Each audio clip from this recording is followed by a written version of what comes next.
idea that Trump should remove Gabbard, probably in part because Tulsi had this to say in a recent congressional hearing. Listen.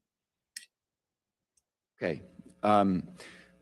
Director, the ODNI has confirmed on the record that your office took custody of voting machines from Puerto Rico last May.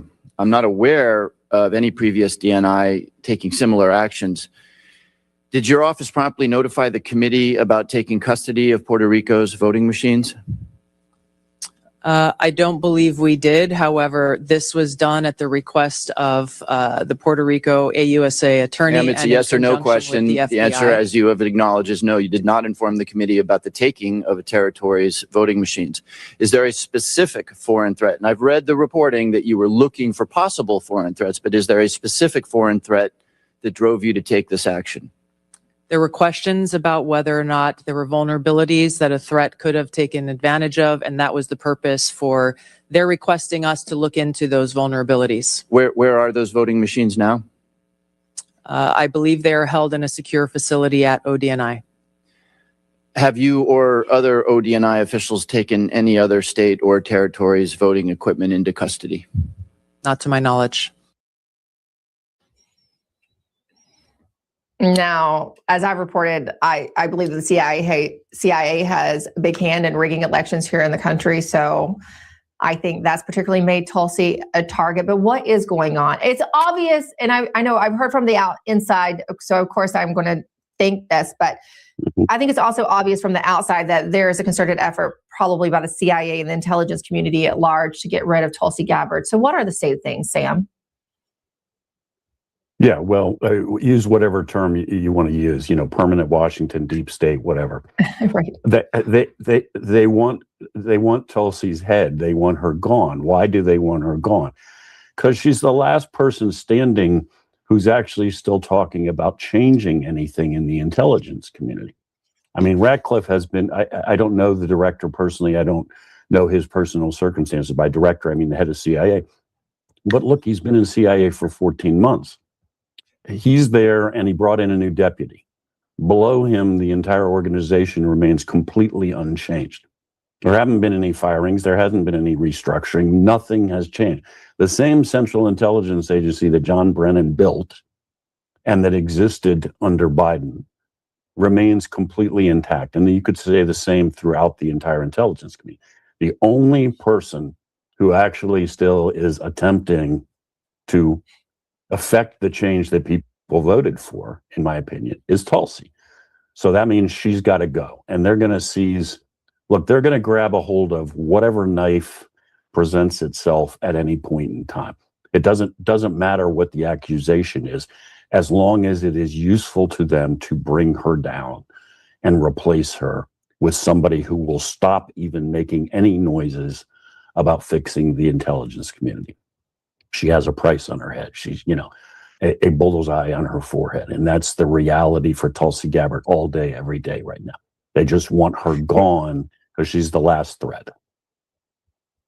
Yeah, I think you're right. I heard from a whistleblower who was supposed to come work and who had been ousted, prior to the second Trump administration, who said that John Ratcliffe told him himself that he consults those same people below the deputy level, right, that you talked about just now, that should be fired, right? Yes. They're Brennan loyalists.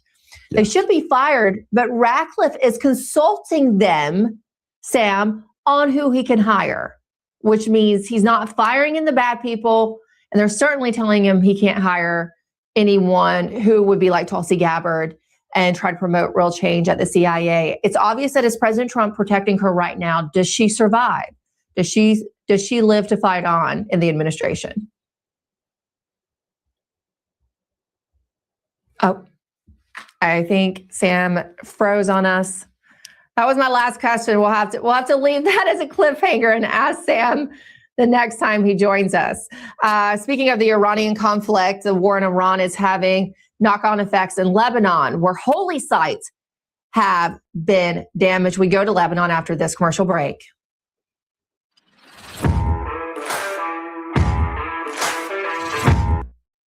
Have you ever noticed how complicated it is to get your medication? When you're not feeling well or you're running low on something, it turns into a whole process. You call the doctor, your appointment's days away, you sit in the waiting room, then you stand in line at the pharmacy, and sometimes they don't even.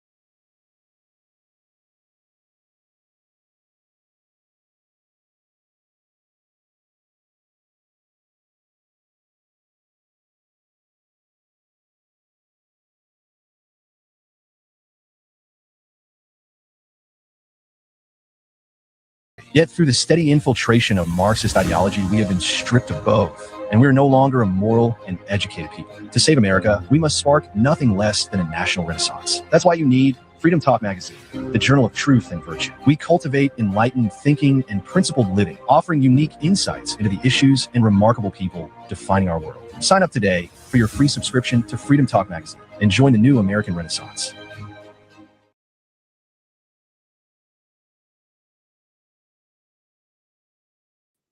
Hey guys, if you're watching live, I don't always know when I'm next on a show, so there's going to be one more, and I'll be back.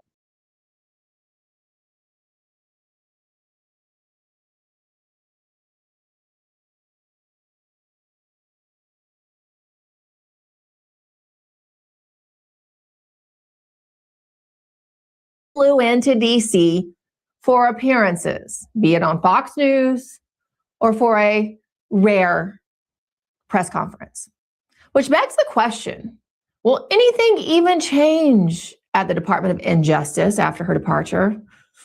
Probably not, because as we've been telling you, it's really Deputy Attorney General Todd Blanche who's been running the department this whole time anyway. It's Todd who Adam Schiff and everyone else has to thank for moves like ignoring Schiff's alleged but well-documented mortgage fraud and ending the weaponization working group. So it's rather rich that Representative Schiff would tweet this accusing Pam Bondi of weaponizing the DOJ and that her firing doesn't mitigate the need for her to answer for her conduct, says Shifty Schiff, as Attorney General. And he said that Todd Blanche should expect to receive the same scrutiny. But then we know Schiff absolutely has no shame. What we can agree with Adam Schiff on is the fact that Todd Blanche certainly deserves scrutiny. Last September, the DOJ Weaponization Working Group established to expose and remedy federal abuses took a key step. Its director, Ed Martin, issued a formal letter concerning a targeted parent, confirming that parents were investigated and targeted by the Biden DOJ. Remember, Ed Martin was brought in as the weaponization czar. He was supposed to be the one that had the power to hold the Biden regime accountable for their gross abuses of our justice system that targeted parents, targeted J6ers, targeted conservatives, pro-lifers, you name it. In that letter, Ed Martin invoked executive order authority that was given by the president, requested parent documentation. He invited people to meetings, including our next guest, requested case information from other parents, and committed to federal review of harms. And according to Kelly Walker, that parent, this aligned precisely with what President Trump's January 29, 2025 executive order called Recognizing K-12 Abuses as a federal concern requiring federal action, and also with a January 20th directive to end the weaponization of the federal government, which asserted that the previous administration, the Biden regime, deployed federal law enforcement and intelligence agencies against perceived political opponents through investigations, prosecutions, and other actions that Kelly writes oriented more toward inflicting political pain than toward pursuing actual justice, which I absolutely agree. But instead of executing the president's mandate, the DAG, Todd Blanche's office, has pushed a state local framing that directly contradicts the president's instructions, according to Walker. By insisting the matter is not federal, Blanche's position protects the Department of Injustice from answering for its own conduct, subordinating the president's stated policy goals to the institutional interest of DOJ itself. So in other words, Blanche is protecting the institution. For more on this, we're joined by founder of Freedom Talk magazine and targeted parent himself, Kelly Walker. Kelly, it's good to see you. And I was citing what you wrote in an article for Freedom Talk magazine. It was also shared on many other platforms because it was really well written. And if people want to see the documentation, go read what the president said. I recommend that they go to Freedom Talk magazine, find that article because it's really good. You have the links to the executive order. You have the links to Ed Martin's letter. You have the links to a draft executive order that you and your parent advocacy group, parent right advocacy group wrote. But I want to start with the change at the DOJ. Blondie's not there. Todd Blanche still is. We don't know who ultimately will be appointed to get Senate confirmation and lead the DOJ. But in your opinion, is anything going to change with Blondie's departure?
Mm.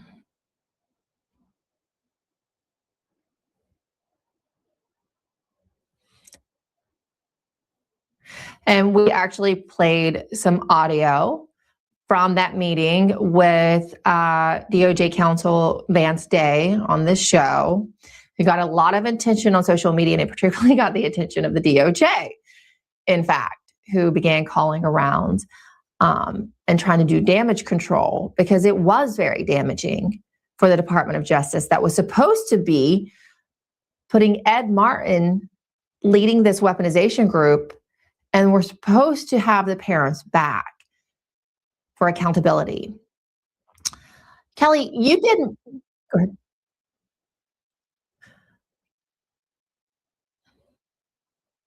No.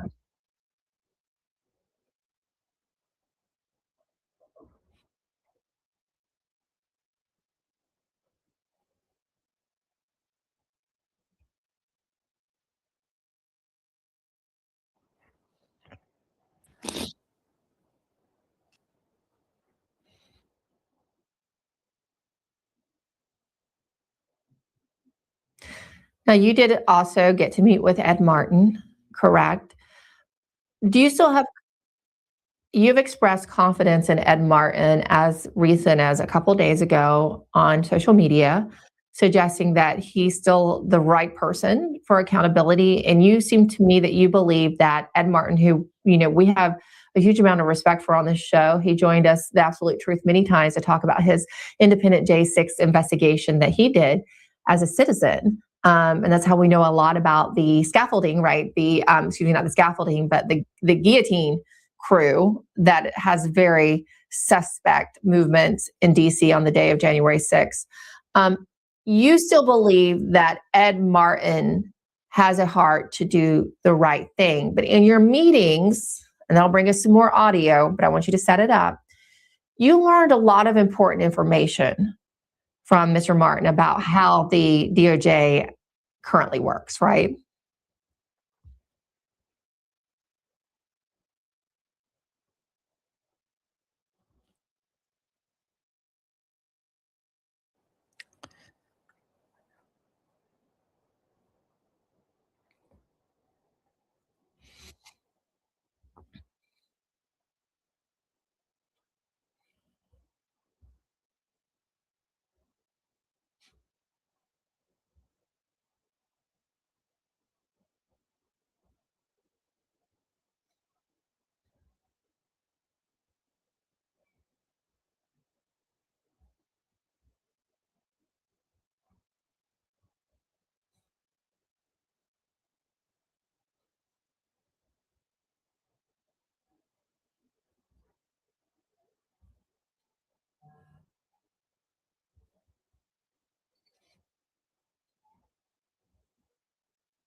I can tell you that according to two sources of mine in the Department of Justice, Todd Blanche did indeed kill the investigation into Adam Schiff's and Letitia James mortgage fraud.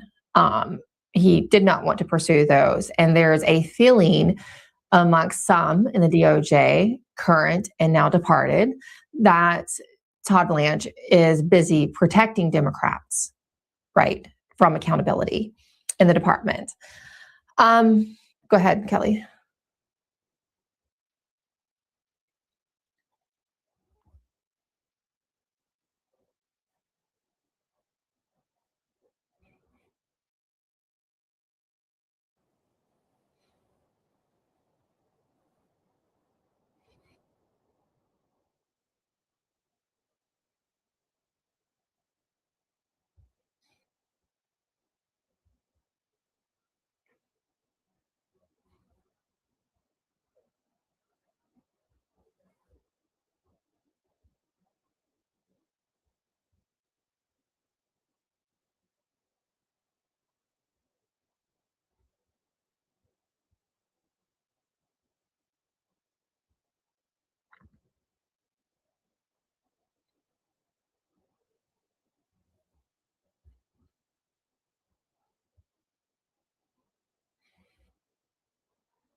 Some of the sources I've spoken to at the Department of Justice had flagged Todd Blanche for me early on when they came in and they were excited about completing President Trump's campaign promises as they related to the Department of Justice. They found that they were quickly shut down, and that related to Todd Blanche. Now, Ed Martin was not one of those people who told me this, right? But I heard this from others about Ed Martin. And what during your meetings, it seems as if you listen to the audio, that Ed's hands were a bit tied. So with that, let's go ahead and listen to some audio that you wanted to share with my audience, and then we'll discuss it further. Here is from your meeting with Ed Martin. Listen. It's like Tina Peters. It makes me crazy. And that's what ticked him away. Ticked him away from that meeting because I'll say what I said to you. I'll say to you what I said to him, which is like, I have 10 plays we could run on Tina, and we've run like half of one. And it makes Well, me your crazy. leading witness has never even been I know, questioned. I I know. wrote a whole article. I haven't put it out yet, but a whole article on how to help Tina so my Peters. point on this is that I think on the parents, you actually are really well positioned, and because you're credible, you've got the universe managed. I don't think anybody realizes that what you're talking about is not 600 people; it's 60. You know, in other words, you're actually solving a problem that I don't think people realize the size of it. It's monumental to the families and the 30, but it's not that big and I think actually that's something that you ought to, again, say to Holly, hey, let me tell you, this is the size of the problem, right? It's this big. Pam, this is the size of the problem. Almost like, guys, you can solve this problem. Now, I also do think that you want to be, Kelly, you want to be the leader of when the hoax is broken, you're the hoax breaker. So let me tell you what I hear on that. I hear that Ed Martin, as the weaponizations are at the time, felt that accountability for parents out of all the things, whether it was J6 or, some of the other grievances from the past weaponized Biden DOJ, he felt that yours was a winnable situation, right? That you could really do something here. So what happened?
Yeah.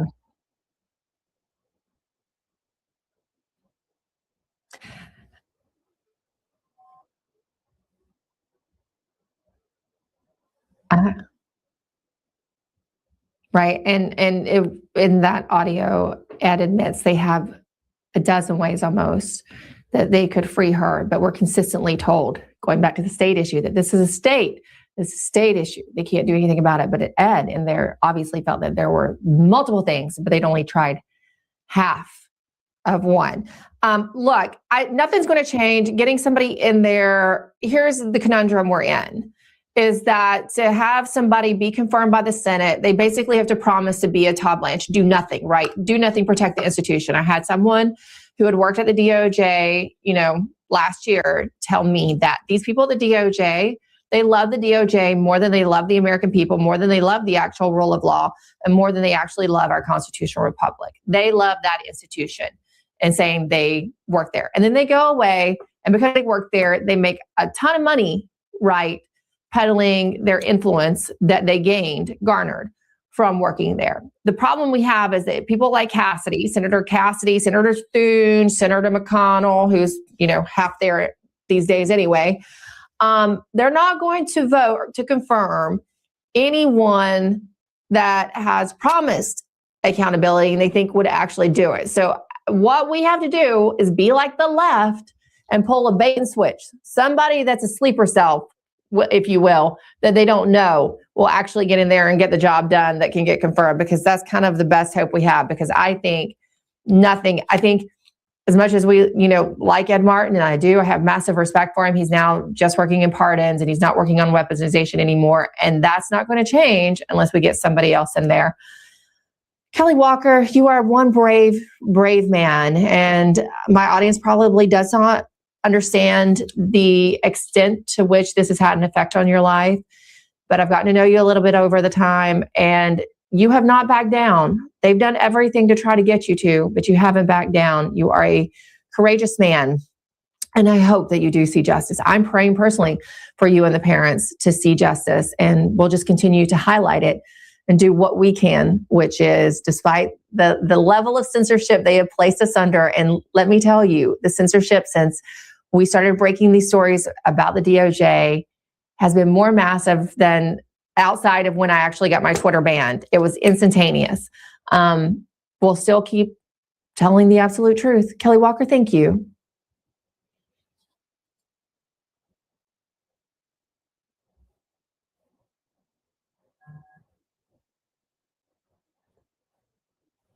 Thanks, Kelly. We'll see you soon. You can go support Kelly by reading and sharing Freedom Talk magazine. Speaking of censorship, we just found out that when we lost Sam Faddis a little earlier in the show, seems the word Brennan, the name Brennan, sort of invokes some technical problems there. So hopefully we'll get Sam Faddis back on soon. In the meantime, as promised, we are going to Lebanon to see the effects the Iran war is having on the Christians in that country. Stay tuned.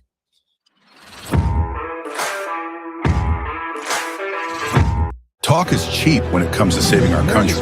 We're not just any cell phone. In virtue, no nation can remain free. Yet through the steady infiltration of Marxist ideology, we have been stripped